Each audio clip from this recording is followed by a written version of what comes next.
अब हम बात कर रहे हैं धर्म परिवर्तन करके आरक्षण हासिल करने की धोखाधड़ी के बारे में। सोचिए, अगर सामान्य वर्ग का कोई व्यक्ति आरक्षण पाने के मकसद से अपना धर्म परिवर्तन कर ले तो क्या वो आरक्षण का सही हकदार होना चाहिए? क्योंकि इसी हफ्ते सुप्रीम कोर्ट में इस मुद्दे पर बहस हुई।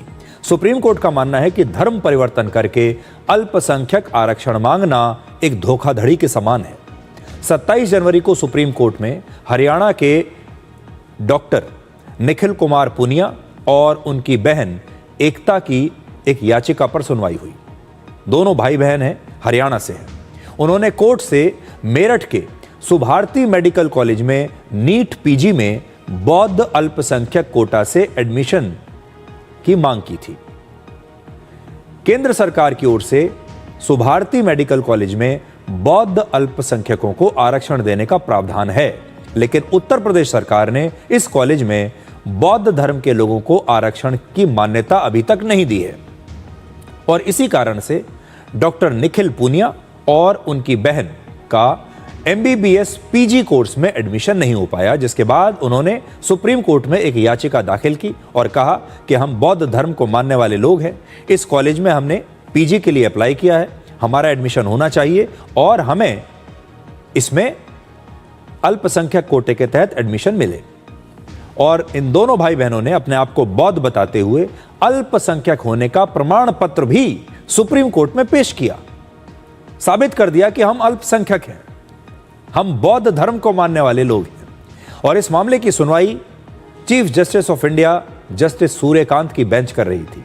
सुनवाई के दौरान ही कोर्ट ने याचिकाकर्ता से उनके सरनेम और उनकी जाति के बारे में पूछा। कहा कि आपका जो सरनेम है पुनिया, ये आपकी कौन सी जाति हुई और आप किस वर्ग से आते हैं? इसके जवाब में कोर्ट को पता चला कि ये दोनों ही डॉक्टर भाई बहन असल में सामान्य श्रेणी के हैं, लेकिन बाद में उन्होंने अपना धर्म परिवर्तन करके बौद्ध धर्म को अपना लिया। यानी सामान्य श्रेणी के दो पढ़े लिखे लोग जो डॉक्टर बनना चाहते हैं, उन्होंने अपना धर्म परिवर्तन करके वो बौद्ध बन गए और अब वो ये चाहते हैं कि बौद्ध होने के नाते उन्हें अल्पसंख्यक मानते हुए उन्हें कोटे के तहत ये सीट मिलनी चाहिए। इस पर जस्टिस सूर्यकांत ने तीखी टिप्पणी करते हुए कहा कि यह तो एक नए प्रकार की धोखाधड़ी है। सुनवाई के दौरान जब वकील ने दलील दी कि बौद्ध धर्म अपनाने से उन्हें अल्पसंख्यक का फायदा मिलना चाहिए, तो इस पर चीफ जस्टिस ऑफ इंडिया नाराज हो गए और उन्होंने चेतावनी देते हुए कहा कि ऐसा तो सब लोग शुरू कर देंगे, उच्च जातियां भी इसे अपनाना शुरू कर देंगी। इस मामले में कोर्ट ने एक बेहद महत्वपूर्ण बात का जिक्र किया कि भाई बहन ने नीट पीजी के लिए सामान्य श्रेणी के उम्मीदवारों के रूप में आवेदन किया था और वो आर्थिक रूप से कमजोर वर्ग से संबंधित भी नहीं है। यानी सामान्य वर्ग के लोग हैं, आर्थिक रूप से भी बिल्कुल ठीक ठाक है, गरीब नहीं है, लेकिन बाद में आरक्षण का फायदा लेने के लिए बौद्ध धर्म अपनाकर अल्पसंख्यक आरक्षण के लिए अपना सर्टिफिकेट बनवा लिया।